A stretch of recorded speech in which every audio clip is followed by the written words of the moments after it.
மெலிஸ் YouTube channel நேயர்களுக்கு என் அன்பு வணக்கங்கள். எப்படி இருக்கீங்க? நல்லா இருக்கீங்களா? இன்றைக்கு நம்ம சேனலில் என்ன வீடியோ பார்க்க போயிடணும்னா, அஜீரணத்தால் ஏற்படும் புளிச்சேப்பத்திற்கு இயற்கை மருத்துவத்தில் மருந்து பார்க்கலாம். வாங்க இப்போ நம்ம வீடியோக்குள்ளே போவோம்.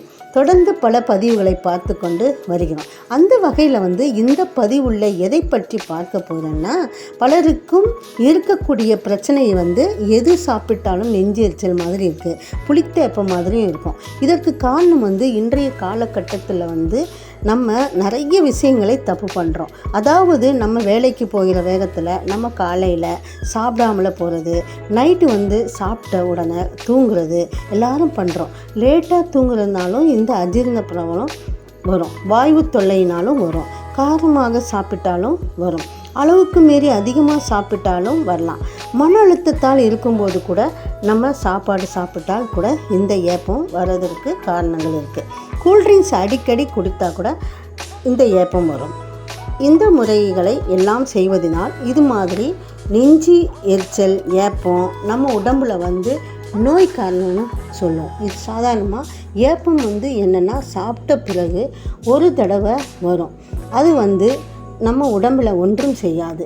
அமிலத்தன்மை அதிகமான கூட நெஞ்சு எரிச்சல் ஏப்பம் அதிகமாகிட்டு இருக்கும்.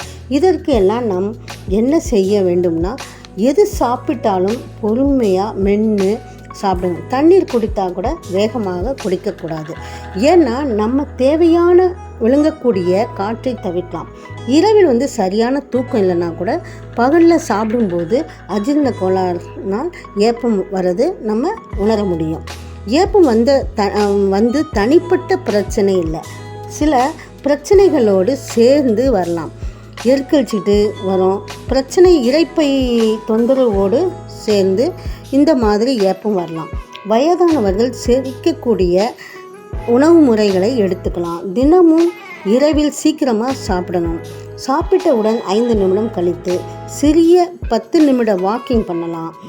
இவ்வளவு கடைப்பிடித்தால் நாம் உடம்பை ஆரோக்கியமாக வைத்து கொள்ளலாம். இதற்கு இயற்கை மருத்துவத்தில் மருந்து இருக்குது, வாங்க பார்க்கலாம். நம்ம வீட்டில் பெருங்காயம், கட்டி பெருங்காயம் இருக்கும், பவுடர் பெருங்காயம் இருக்கும். கட்டி பெருங்காயத்தை 3 மிளகு அளவு எடுத்து நல்ல வெதுவெதுப்பான சுட தண்ணியில் 3 டீஸ்பூன் தண்ணி ஊற்றி ஊற வைங்க. பிறகு ஒரு கிளாஸ் மோர் எடுத்து அதை நன்றாக கலக்கி நம்ம குடித்தோன்னா குணமாகும். இதை செய்து பாருங்கள். இந்த வீடியோ உங்களுக்கு பிடித்திருந்தால் லைக் பண்ணுங்கள், உங்கள் நண்பர்களுக்கும் ஷேர் பண்ணுங்கள், சப்ஸ்கிரைப் பண்ணுங்கள். எனக்கு நல்ல ஆதரவு கொடுப்பீங்கன்னு நம்புகிறேன். நான் இன்னொரு வீடியோ மீட் பண்ணுறேன்.